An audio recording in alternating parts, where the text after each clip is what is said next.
All right, guys, what's going on? We're back on the PowerPoint today. This time got a little different twist. You got me up in the right-hand corner. Hopefully you guys don't think I'm too ugly. I just got a haircut, so it's possible. It's possible. All right, anyways.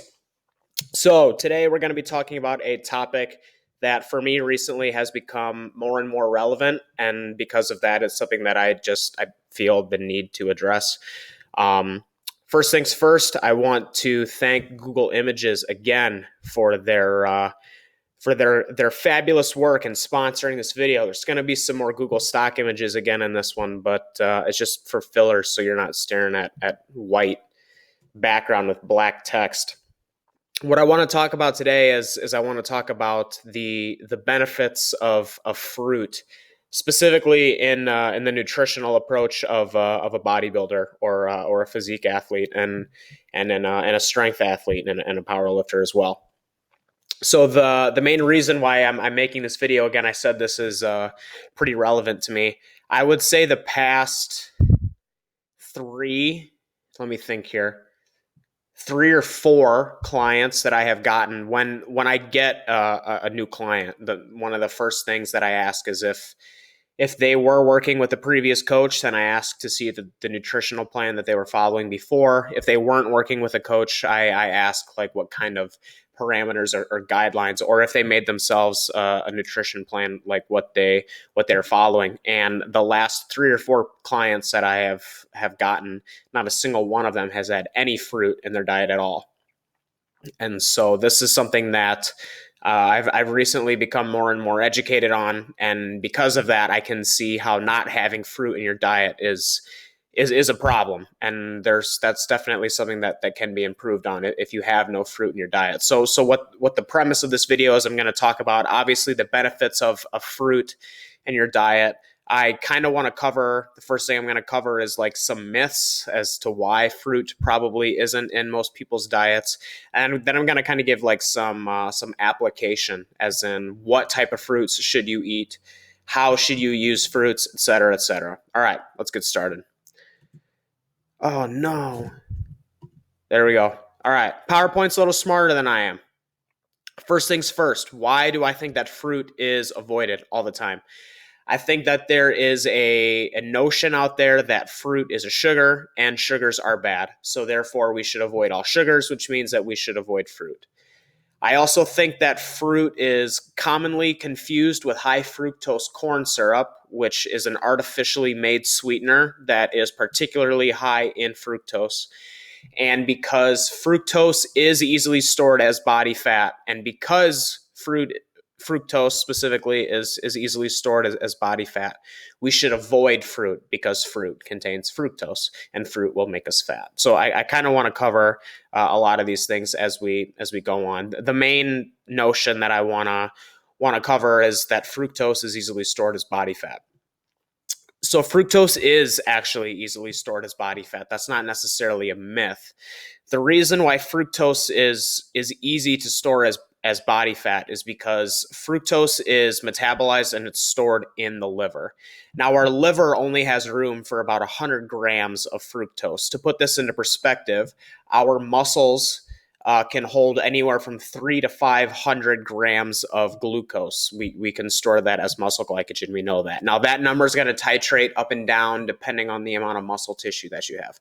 For example, if you're a light, heavyweight, super heavyweight bodybuilder and you're carrying 180 to 225 pounds plus of muscle tissue on your body can store more than 500 grams of glucose in your muscles as glycogen.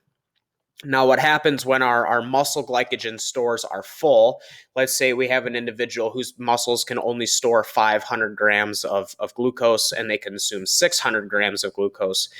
Once those 500 grams of glucose are filled from this guy just drove by with this big ass monster truck. Anyways, once those 500 grams of glucose are full, the excess 100 grams of glucose, they have to be stored as body fat. So obviously, when we're talking about muscles, there's a greater capacity to store the fuel than there is with the liver.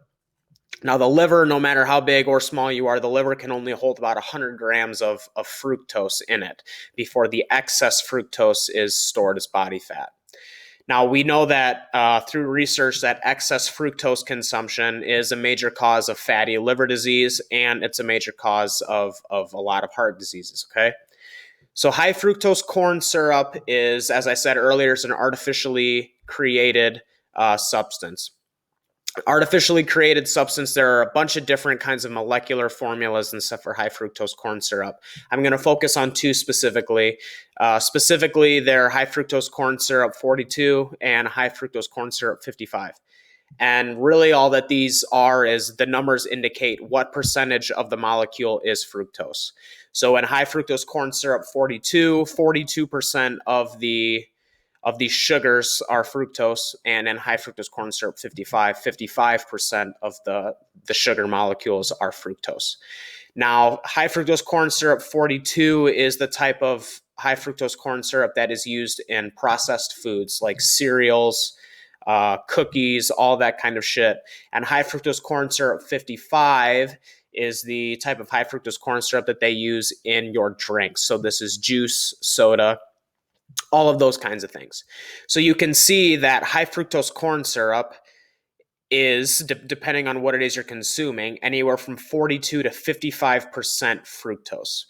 Now, we understand that because the liver can only hold 100 grams of fructose, it is going to be very easy to fill up our liver if we're getting that fructose from cereal or soda or anything like that, because the amount of fructose relative to the rest of the sugars is very, very high, specifically when we're looking at the soft drinks, right?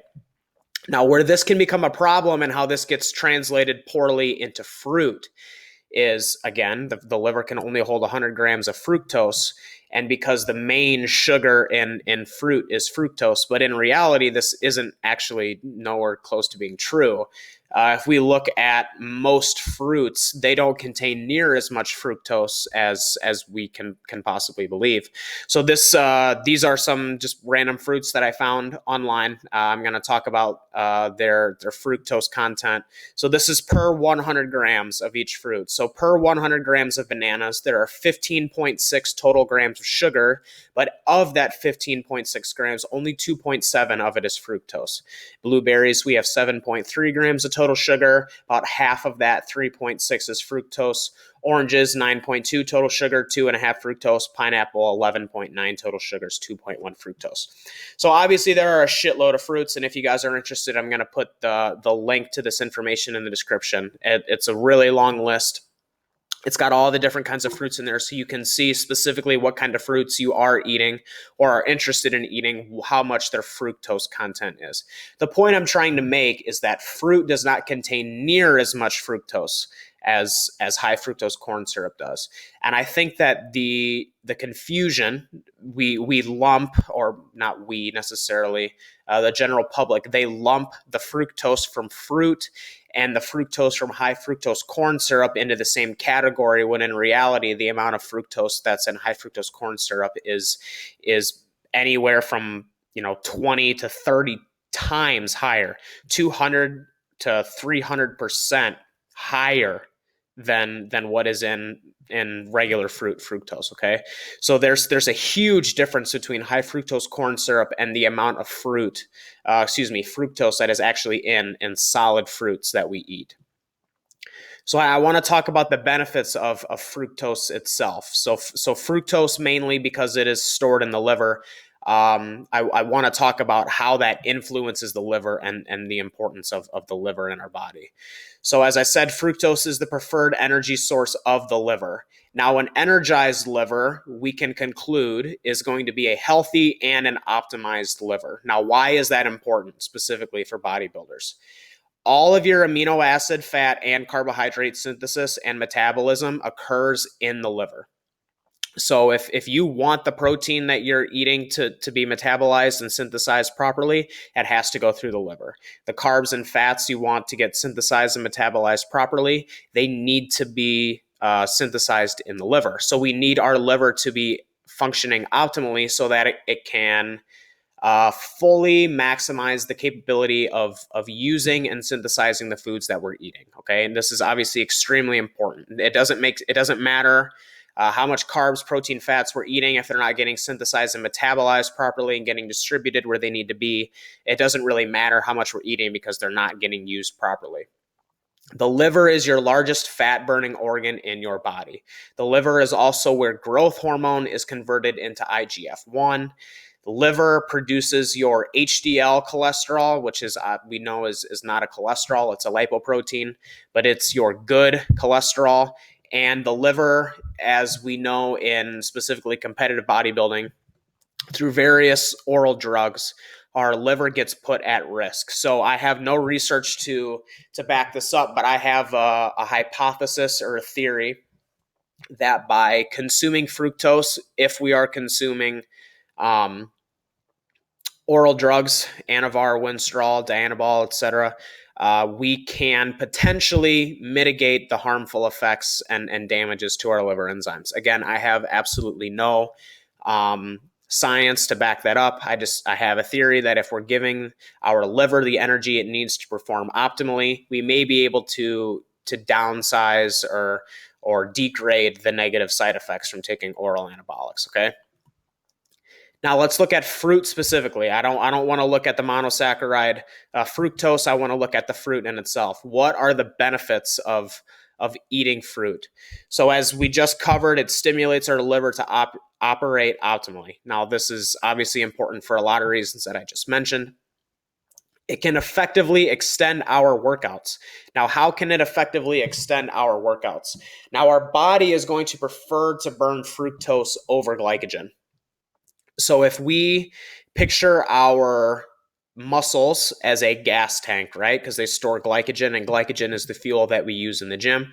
If our gas tank is holding 200 grams of glucose and our liver is holding 0 grams of fructose, combined, we have a total of 200 grams of fuel that we can use throughout the session.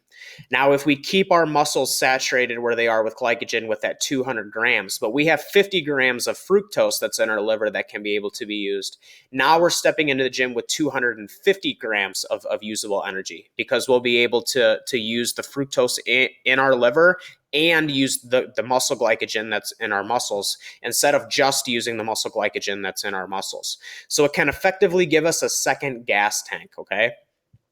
There are large amounts of vitamins, minerals, and digestive enzymes that are in fruit. And I know that a lot of people are going to try and warrant the claim of using a fruit and vegetable powder. The fruit and vegetable powder can give you some of the fibers, but it doesn't necessarily give you all the digestive enzymes and the vitamins and the minerals. So while I do think that a fruit and vegetable powder is a decent supplement, I would not rely exclusively on that fruit and vegetable powder to be getting your micronutritional needs from fruit. As I just claimed, a lot of fruits are very high in fiber, which is going to help with the gastrointestinal system. It's going to help our digestion be optimal, which is extremely important for all of our nutritional needs. We need our digestion operating optimally. Fruits taste fucking awesome when you're in a diet and you're only having 200 grams of carbs. If 20 to 50 of those grams of carbs can be sweet, they can be physically sweet on our taste buds, that can help satisfy our sweet tooth while dieting. And I've noticed that the longer that I keep fruit in my diet and in a lot of my clients' diets specifically, they don't crave sweet things as much as they do without fruit, because they're eating sweet things daily. Fruits are full of antioxidants that are going to help with our health and our recovery, fighting free radicals, all of those kinds of things. And on top of that, fruits add variety to our diet. There's nothing more boring about the traditional bodybuilding diet where all we're eating is oatmeal, rice, and potatoes. Let's get some fruits in there to add some variety, make things a little bit different. Now, I have some specific fruits that I like to recommend for a lot of my clients and a lot of bodybuilders specifically. I really like oranges. Oranges are high in potassium and they're high in vitamin C.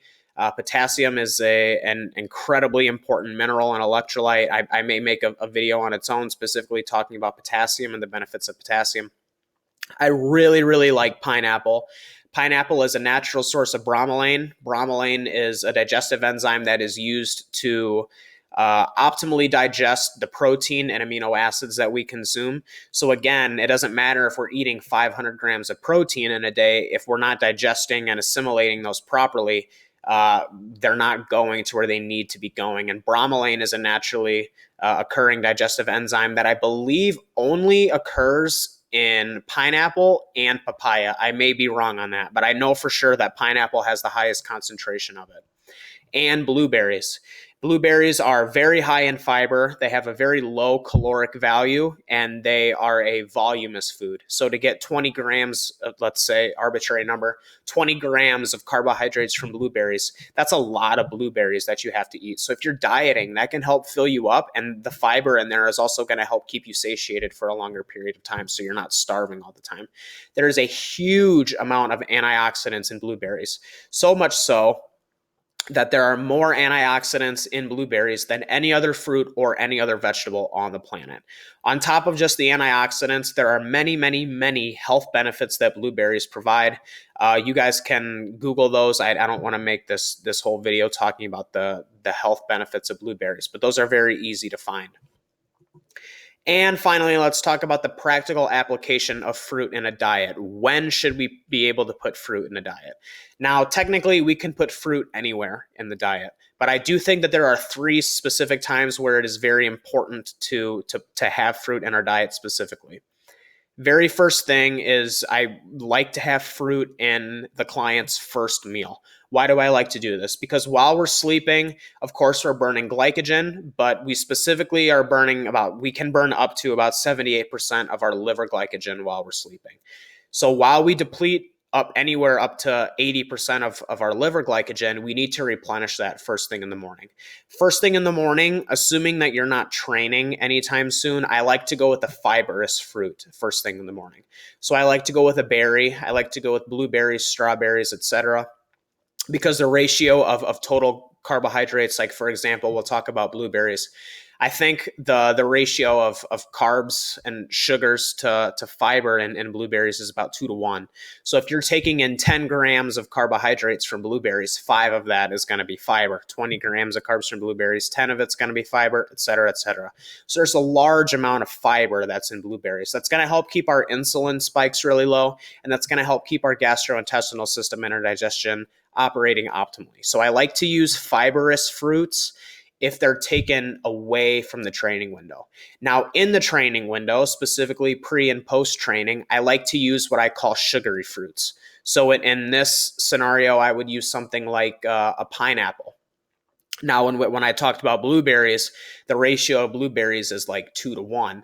Now, in terms of fiber to total sugars, with something like pineapple, it's like 10 to 1. So for every 10 grams of carbohydrates, you're only getting 1 gram of fiber. 20 grams of carbs, you're only getting 2 grams of fiber, et cetera, et cetera.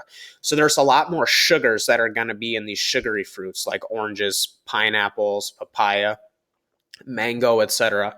So what these are really good at doing is spiking our insulin very high and giving us immediate sources of energy. So we can take in 20 grams of carbohydrates from pineapple 30 minutes before our workout. And by the time we start our workout, because they digest so fast and they spike our insulin so high and they get our blood sugar so high, those are digested immediately, and we can use those almost right away.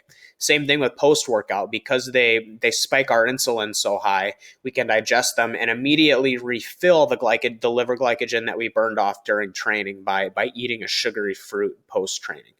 Now, a lot of people are going to complain that eating fruits post-workout peri-workout, pre and post-workout can kind of be a no-no because there are antioxidants in fruit, and we have some research that shows that eating antioxidants around the training window can decrease inflammation, which is a good thing, but around the training window, we need inflammation present to help our body make the necessary adaptations to training so that we can grow, right, and elicit new growth. While this is true, and a lot of the research has been done on antioxidants post-workout, they were looking at like 2,000 milligrams of vitamin C and like 1,000 milligrams of vitamin E, like very, very large amounts, mega doses of antioxidants.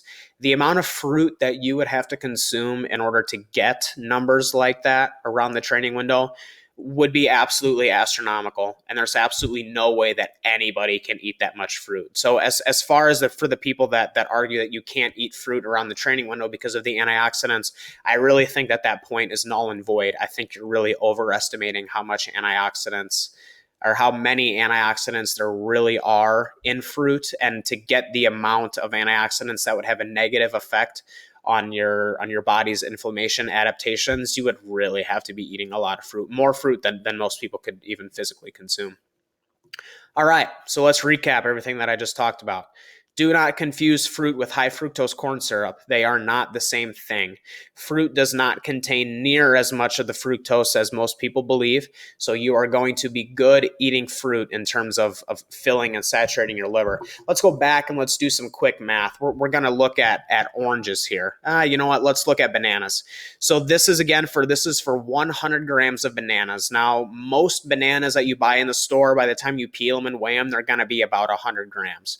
So if you wanted to eat enough bananas, as many bananas as you could, that would fill your liver and then spill over your liver so that you would be storing that fructose as body fat, you would need to be eating, let's take 100, because your liver holds 100 grams of fructose, divided by 2.7, which is the amount of fructose in an average banana. You would have to eat 37 bananas in order to be able to get the toxic amount of fructose in your liver.